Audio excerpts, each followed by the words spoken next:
a rienda suelta. Pues sí, queridos oyentes y queridas oyentes, como bien les dije al iniciar el programa, hoy tenemos por invitada a Minerva del Risco. Hola, Minerva. Hola, ¿cómo estás, Delia? Buenos días y muchísimas gracias por invitarme a tu programa. Bien, pues Minerva del Risco va a compartir esta rienda suelta con nosotros. Y lo primero es, Minerva, quiero que nos digas de cómo tú llegas a la literatura. Bueno, no creo que yo llego a la literatura, sino que la literatura llega a mí de manera muy natural. Fabuloso. Que es la familia. Es una de las razones más naturales que hay en la vida, que es a través de la familia. Yo he compartido la literatura. Mis abuelos y tatarabuelos fueron escritores. Fundaron revistas a principios del siglo principio del siglo XX, perdón. ¿De qué apellidos y nombres eran esos abuelos? Federico Bermúdez. Oye. Era el abuelo de mi padre. Sí. Luis Arturo Bermúdez, que fue también un gran abogado y escritor dominicano a finales del siglo XIX, principio de los XX. Y luego, bueno, mi abuelo, del quien no se habla mucho, es René del Risco Aponte, que hijo de cubano, sí, de Camagüey, era dramaturgo, escribía drama. Sí. Y hacía drama en radio, así como estamos nosotros aquí en la radio. Ahora. Él escribía sus propias obras de teatro y las actuaba en la radio. Entonces, lamentablemente en esa época no se grababa nada, o sea que no tengo documentación de eso. Pues mira, te voy a decir desde ahora lo que tú estás diciendo, dos cosas, Minerva, y perdona que intervenga. Nunca se termina por conocer ni por saber a un escritor o una escritora. Yo realmente conozco a Minerva por un encuentro tertuliano que hubo, donde se iba a comentar algo que ella todavía no dijo, que ella es la hija de René del Risco Bermúdez. Exacto. Pero yo lo tengo que decir, porque a mí ese apellido me llega por René. Exacto. Y me llegó por René porque de toda la literatura dominicana que yo he tenido que estudiar para mi tesis doctoral, tuve que estudiar la obra de René, que me tocó muy a fondo, porque yo digo, para mí, no sé qué realidad científica, crítica, comparatista tuviera a nivel universal, pero él para mí es el Lorca que necesitó el trópico. Sí. Para mí. Sí. Y eso algún día va a salir a la luz, escrito. Sí. Bien. Sí. Entonces yo conozco, muy discreta, muy tímida en ese encuentro, estaba Soledad Álvarez, sí. Para hablar de esas cosas de las que ella no se atrevía a hablar de ese padre. Exacto. Pero ahora me interesa muchísimo todo lo que ella está diciendo, de apellido Bermúdez, de todo ese tránsito caribeño, del pensamiento, de la creación, de la conectividad, de esos cubanos, de esa historia. Bueno, la parte cubana es la parte del Risco. Los Bermúdez originalmente vienen de Venezuela. Entonces, pero Venezuela, me imagino que vendrán originalmente de España. España, claro. Venezuela, en esa época separaban en varias de las islas. Sé que hay otros Bermúdez en Centroamérica. Y llegó una parte aquí. Una parte dividida en dos, pero al final vienen siendo de la misma familia, sí. Según tengo entendido. Sí. Que son los Bermúdez que se instalaron en San Pedro de Macorís. En San Pedro, claro. Que se dedicaron a la literatura. Sí. Entonces, ellos son mis bisabuelos y mi tatarabuelo. Entonces, fíjense, sí, claro, y el papá. Exacto. Pero fíjense lo que ella dice. Yo no vengo a la literatura viene a mí. Es decir, que es un plasma, ¿verdad? Transgeneracional que identifica tu educación. Exacto. Bien. Pero a mí me interesa cuando uno tiene unas herencias tan potenciales, ¿cómo uno se tira a escribir? Muy difícil. Vamos arriba. Sumamente difícil. Yo creo que tú lo sabes porque tú me conoces desde hace varios años. El hecho, el tener un padre, no, ni siquiera mi bisabuelo ni mi tatarabuelo, no, el tener un padre con la fuerza y la solidez de René del Risco Bermúdez, aún habiendo, aún cuando murió a los 35 años, Sí. y que dejó una obra no tan vasta, pero importante. No es tan vasta porque tú tienes todavía mucha que no has sacado. Sí. Y yo estoy esperando esas obras de juventud. Que Sí. yo he leído poemas cuando él tenía 17 años que son de pegarse un tiro. Claro, unos sonetos maravillosos. Sí, tener un padre como él fue muy... y haber muerto de la manera que murió, Claro. repentinamente, fue El síndrome de lo trágico. fue muy impactante. Shakespeariano, es Exacto. shakespeariano. Entonces eso fue muy importante, muy impactante para mí. Y eso yo lo llevé como una carga, una mochila fuerte en mis espaldas que tuve que deshacerme. Y yo creo que lo logré. Lo logré tarde, Sí. pero lo logré. Sí. Entonces, y lo logré escribiendo. Yo siempre he escrito, pero nunca había publicado. Yo creo que publicar es importante para tú asumir tu propia literatura. Si mientras tú las tengas ahí, Sí. no la asumes. Es el paso Y no te a- asumes como escritora, Es entonces. el paso al acto. Exacto, Es la desnudez. exacto. Es la desnudez. Para un escritor escribir, publicar y entregar una obra es desnudarse. Exactamente. Y eso era lo que me faltaba para yo sanarme ante una figura, un personaje como lo fue mi papá, que me arropaba. Entonces tuve que sacarme todo eso Sí. y poder empezar a ser yo. Y la gente... Y que la gente me asumiera como Minerva del Risco, no claro. como la hija de René. Claro que sí. Yo personalmente lo hice sin ningún tipo de esfuerzo. Te voy a decir por qué, Minerva. Porque yo sé lo que es la responsabilidad de un hombre. Sí, Eso es desde el punto de vista psicoanalítico, desde el punto de vista intelectual, social, político, desde todos los puntos de vista. Y yo recuerdo haber hecho un congreso sobre Albert Camus que invitamos al nieto y justamente en ese congreso el nieto habló de la responsabilidad del nombre. importante. Es importante, ¿verdad? Entonces, ¿qué género te permitió lanzarte primero como escritora? Bueno, como muchos escritores, la mayoría de los escritores, uno empieza por la poesía, que era además como algo tan cotidiano en mi casa, ¿no? Mi papá era poeta, básicamente poeta y luego narrador. No llegó a ser el narrador que hubiera querido ser, pero sí escribió cuentos muy buenos, como Ahora que vuelvo Tom, Ay, esto es sí. excelente. Claro. Entonces, yo empecé por la poesía, pero la poesía en prosa, porque yo siempre me di cuenta de que la poesía no me daba para yo decir las cosas que quería decir, no era suficiente. Si la estructura, Entonces yo tenía que de alguna manera contar cosas, aunque fuera poéticamente. contar cosas, sí. Entonces, eso fue lo que hice. Empecé contando en poesía en prosa.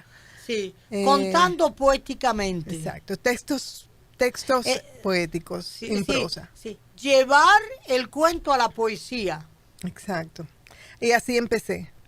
Entonces luego tampoco me daba, tampoco era suficiente. Y empecé a hacer más, a escribir cuentos, a narrar ya, básicamente narrar, que es lo que he hecho con Te llamé tantas veces. Sí, que lo he recibido. Pero yo recuerdo haber recibido este libro que tú dices, El en vez el en vez de mis voces, que de fue mil voces. de 1000 voces, que fue el que yo el que yo en un artículo pude analizar y que eso fue lo que a mí me interesó mucho, que fue el contar. Déjame descubrir tu mirada que se esconde en una copa, donde el alcohol escucha tus recuerdos acompañados de una guitarra perdida en la noche. Déjame gemir contigo entre sorbos y sueños y veneno, que nos ahoguemos juntos de lluvias y de temores viejos, en un manantial de amargura donde mis ojos te buscan, en una esquina indiscreta de llantos y lamentos. Déjame verte bailar, dibujarte con mis dedos, que tu piel tiemble y no te alcance el miedo, que tu amor sea como un mar inmenso que naufrague en mi cuerpo. Esto es uno de esos poemas amargue, ¿verdad? Que es una evocación de un sentir, de un objeto del deseo, de una sensación de deseo. Exacto, eso es como una bachata. Como una bachata. Sí, un amargue, eso es un amargue. Un amargue, sí. Perfecto. Y entonces, después de haber escrito este poemario, definitivamente encontraste que es el cuento el que te invita a escribir. Sí, es la narración. La narración. Básicamente. Yo no lo dejaría en cuento. Yo tal vez no. Yo estoy trabajando en una novela. Qué bueno. Que espero que este año la terminarla. Pero sí, el cuento ya me hizo sentir que realmente estoy narrando, estoy diciendo las cosas que quiero decir. Estás diciendo lo que quieres decir. Sí. Qué bien. En estos días hemos tenido la Feria del Libro. Y en un encuentro sobre el surrealismo, que fue una conferencia, hemos hablado de estas direcciones que fueron tan importantes para los surrealistas. Decir. El decir. Es decir, cómo la escritura libera. Sí.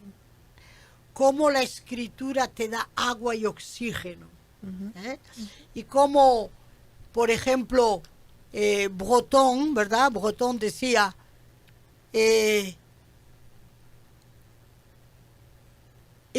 escuchar y decir. Escuchar y decir. Y él explicaba que hay como una voz interna que te lleva a escribir. Y que no había que dar tantas vueltas, que en el fondo lo que quiere un escritor es decir. Claro. Y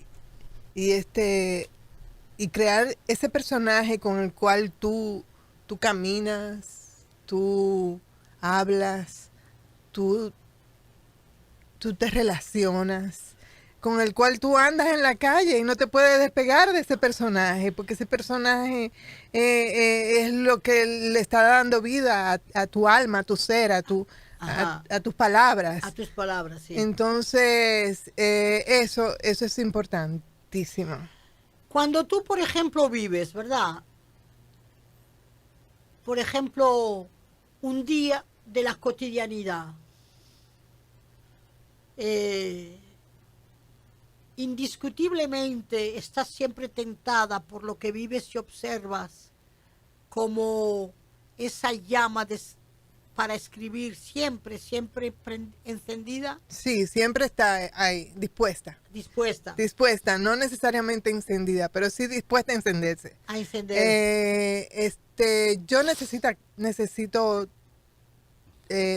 silencio, sí, para escribir. Okay. Aún cuando tenga las ideas, yo no puedo escribir en medio de un bullicio, sí, yo no puedo escribir con música. Es un acto íntimo para ti. Sí, Contigo, totalmente. contigo. Conmigo. No hay nadie alrededor. Nadie. Es un acto tuyo. Totalmente íntimo. Y para ti. Sí. Ok. Entonces, porque definitivamente si tú lees mis narraciones, son generalmente en primera persona. Sí. Son confesionales. Son muy confesionales. Sí, son muy íntimas. Entonces, para eso, o sea, yo necesito, ya yo he observado, ya yo sé lo que quiero escribir. Sí. Pero la forma se la doy cuando estoy frente a la computadora, ya escribiendo sola, en silencio, conmigo misma. Sí. Una pregunta, ya que estamos en el cuento.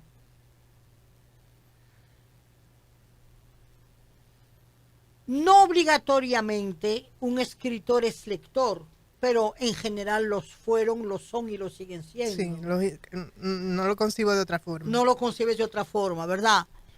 No me gusta hablar de influencias. Te voy a hacer una pregunta. ¿Qué escritor de narraciones te hace feliz leyéndolo? ¿Y qué escritor de narraciones te hace inteligente? Es decir, quiero decir inteligente, que te da esa connotación donde mira por donde él tira, mira por ella tira, mira por ahí, mira qué interesante este fraseo, esta escritura. Mira, si tengo que decirte qué escritor me hace feliz, ese es Mircea Cartarescu, un escritor contemporáneo rumano, posiblemente de mi edad, que ha escrito libros maravillosos. Cartarescu. Mircea Cartarescu. Creo yo que se pronuncia así. Sí. Ese me hace feliz. ¿Por qué? ¿Por qué? Porque leerlo me incentiva a escribir. Y para mí eso es la felicidad. O sea, si hay algo que describe la felicidad en mí, es tener la posibilidad de sentarme y escribir y decir cosas. Y esa lectura de Cartarescu me incentiva a hacer lo que me gusta. Okay. ¿Y qué escritor me parece inteligente, ¿no? Esa fue la pregunta. Sí, mira qué estructura, mira cómo dijo eso. Te puedo decir dos nombres. Uno, Fernando Aramburu. Ah, oui, Aramburu. Fernando Aramburu. Mi copaisano vasco. Exacto. Y el otro, Coetzee. Ah, Coetzee, ok. Coetzee, Sudáfrica, sí. Sudáfrica. Son tres escritores básicos en estos últimos 10 años de mi vida literaria. Sí, que te nutren. Me nutren totalmente. Que te nutren. Entonces, tanto Aramburu con Patria como Autobiografía sin mí, que es un libro maravilloso. Explosivo. Sí, un libro maravilloso. Y ahora mismo nos has dicho que estabas acercándote a una novela, ¿verdad? Tengo varios años en eso. Varios años, claro. Una novela puede ser casi una vida en muchos casos y puede ser lo único que un escritor ha escrito en su vida. Pero antes quiero hablar del libro de cuentos que acabas de publicar. Te llamé tantas veces, ¿verdad? Son siempre como muy conectores tus títulos. Esto de Te llamé tantas veces, ¿verdad? Es un título que, según el tono que se le dé, porque la palabra no es solamente semántica y filología, es tono. Claro. Porque te llamé tantas veces o te llamé tantas veces. Exacto. ¿Okay? Sí, entonces, ¿cuál es el tono? El tono es te llamé tantas veces. Nostalgia. Sí. Tiempo. Sí. Ajá. Tiempo y a la vez no dolor, pero melancolía, voilà. Ok, entonces te llamé tantas veces. Entonces, Este libro que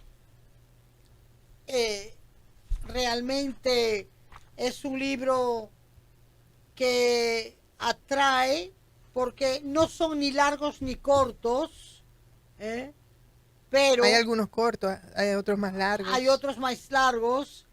Y ¿cuál es de estos poemas el que más cuentos, perdón, de estos cuentos, que más dificultad te dio en su construcción? Mira, el más difícil, pero no por su construcción, sino por la fuerza emotiva, Sí. fue A la cieguita. Ah, sí, justamente ese fue que a mí me atrajo muchísimo. Pero lo vi ahora.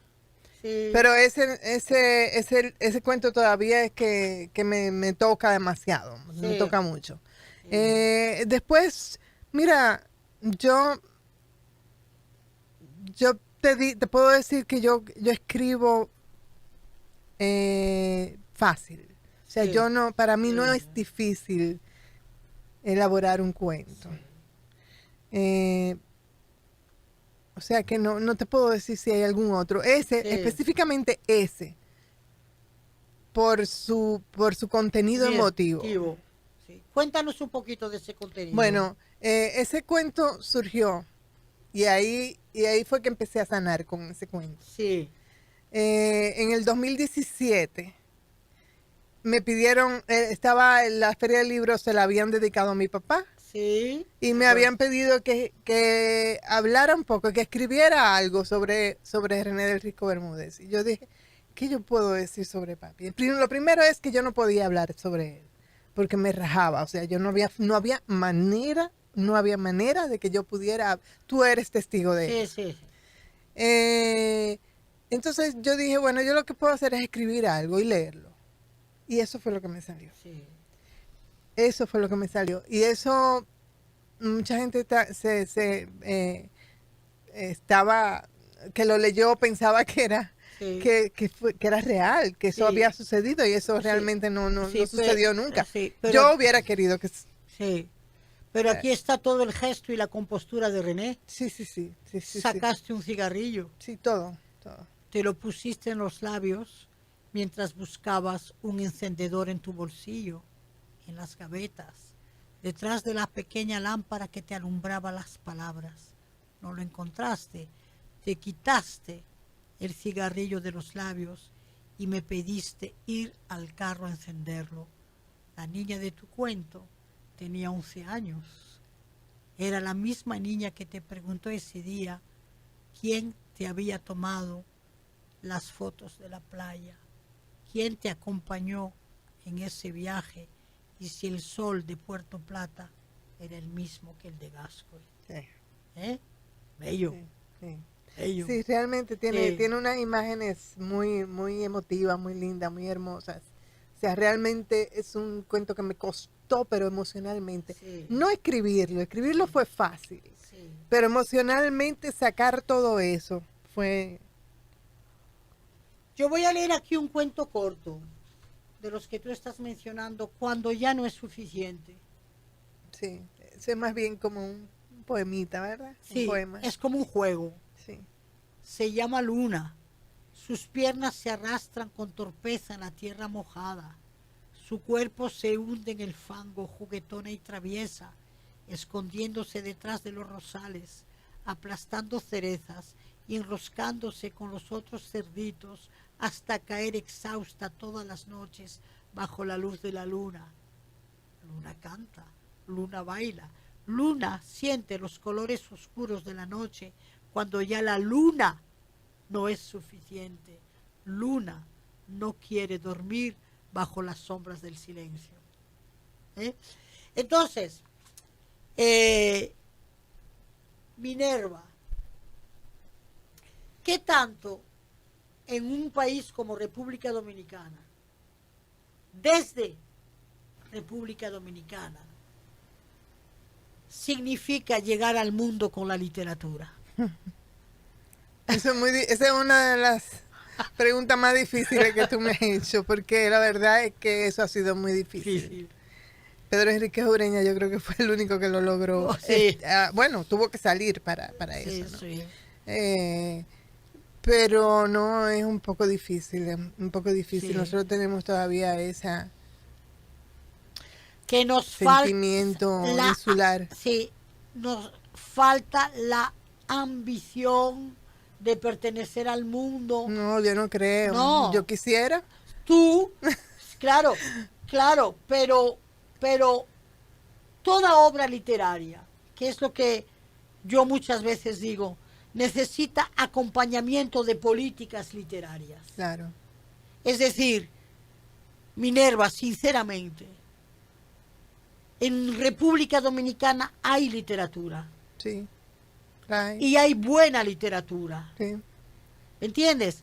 Y cuando digo que falta de ambición, no de los autores, sino que las autoridades, las instituciones deben de entender que es un pasaporte al mundo, la literatura y los intelectuales.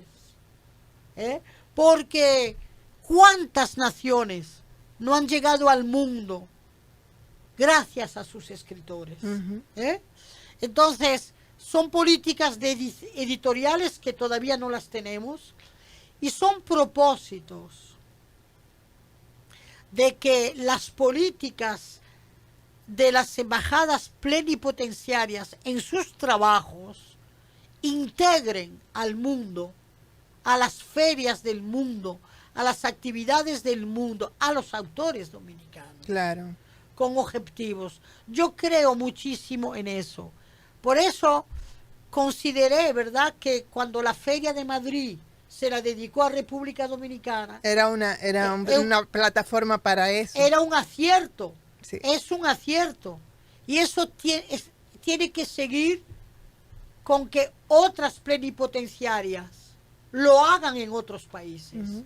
Alemania es un gran país.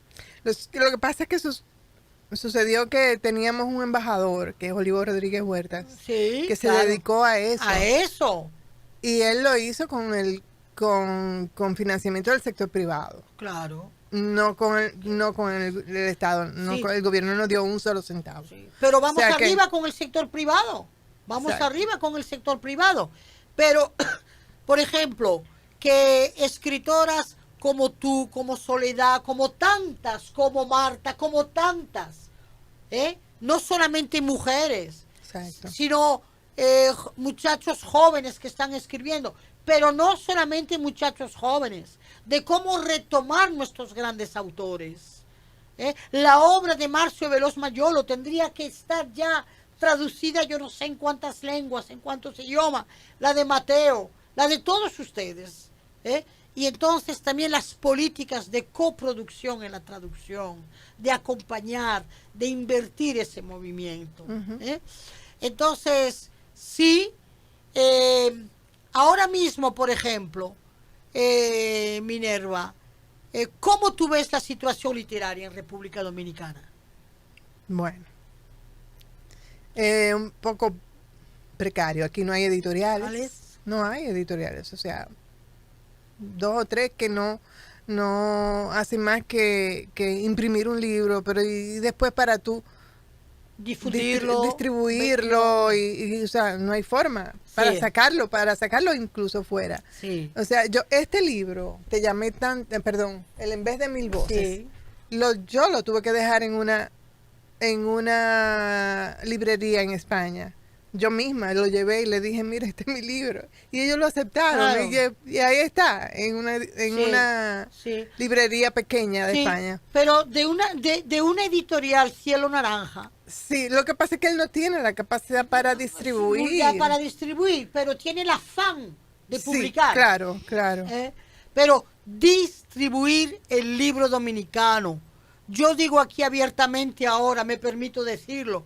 Tenemos a Tony Raful, embajador en Roma, a Andrés L. Mateo en la UNESCO. Hagamos algo, por favor, para escoger un prisma que nos permita poner al día y a la luz del mundo la literatura dominicana. Claro, me han hablado. El embajador en Berlín, en Alemania, me habló de algún contacto con el Instituto... Goethe. No, Instituto Iberoamericano. Claro, o sería. sí. Y también el Instituto Cervantes Sí, en Berlín. Sí. De hacer algo, él tiene contactos y eso. Entonces, yo acabo de llegar de Berlín, o sea, por eso lo tengo tan fresco. Sí. Entonces es posible que por ahí empecemos a hacer algo. Él tiene la intención. La intención. Él tiene la intención y tiene los contactos. Entonces yo pienso que por ahí podría surgir algo. Oh, claro. Y también además, tenemos una excelente representación en la UNESCO, como tú dijiste, con Andrés claro. y con su embajadora alterna, que es Ada Hernández, que también trabajan incansablemente por la cultura. Sí. Yo creo que eso es un dúo muy bueno se puede utilizar para estos fines. Pues vamos a estar muy, pero muy esperanzados de que empiecen a correr tus obras como las de otros colegas tuyos a nivel internacional, y yo creo profundamente en la traducción. La traducción, traducir para vehicular. El Caribe somos una región del mundo multilingüe. Tenemos el Quebec cerca, con la lengua francesa. Tenemos todo el sur de Estados Unidos con la lengua inglesa que nos une. Hay que crear la capacidad y la posibilidad de vehicular la literatura dominicana también con la traducción. Y son trabajos prospectivos que hay que hacer cada vez más ampliamente. No quiero que te vayas sin decirnos cuál es el leitmotiv de esa novela que te ronda. No el tema, pero el leitmotiv. No, es también una novela confesional, narrada. Son 3 personajes que la narran. Está dividida en 3 y cada uno de esas divisiones, de esos capítulos es un personaje. Okay. O sea que, y es, como te dije, confesional, es muy íntima, es una... ¿En qué espacio-tiempo? Es más bien, es como si fueran monólogos. ¿Monólogos? Pero sí, narrados de manera que hay muchos otros personajes que entran a la novela a la trama. A la trama. ¿Y qué es lo que hay que desmenuzar en esa novela? ¿Qué es lo que hay que... ¿Cuál es la pregunta exactamente? La pregunta es, todos esos personajes, ajá, ¿qué es lo que los engancha y los desengancha a nivel dramático? El miedo, el silencio en diferentes aspectos de la vida de una persona. Es muy humana, es una novela muy humana. Psicológica. Podría decirte que psicológica, pero tomando una situación real que pasó en una generación específica. ¿Qué generación? ¿La tuya? No. Anterior, bueno, la generación del 60. Del 60. Una generación fuerte esa generación. Una generación fuerte. Pero nada, hay que esperar ahí. Hay que esperar. No quisiera seguir diciendo. Exactamente. Pero sí, esa es la idea. Uh-huh. Bien. Minerva, muchas gracias. Hemos estado compartiendo una conversación literaria con Minerva del Risco y esperamos de ella muchas sorpresas más. Muchísimas gracias, Delia, por esta invitación a conversar sobre mis libros, sobre mi literatura y sobre lo que yo he encontrado en ella. Si quisiéramos vestir esta entrevista con una música, ¿cuál es la que nos dedicarías? Mira, si tú me hablaste de eso ayer y tú me hablaste de canciones que me gustaban. Sí. En realidad, yo lo que te propongo es que si vas a poner alguna música después de este programa, o después de esta conversación, sería las canciones de las cuales yo hablo en los cuentos y en los poemas. Sí.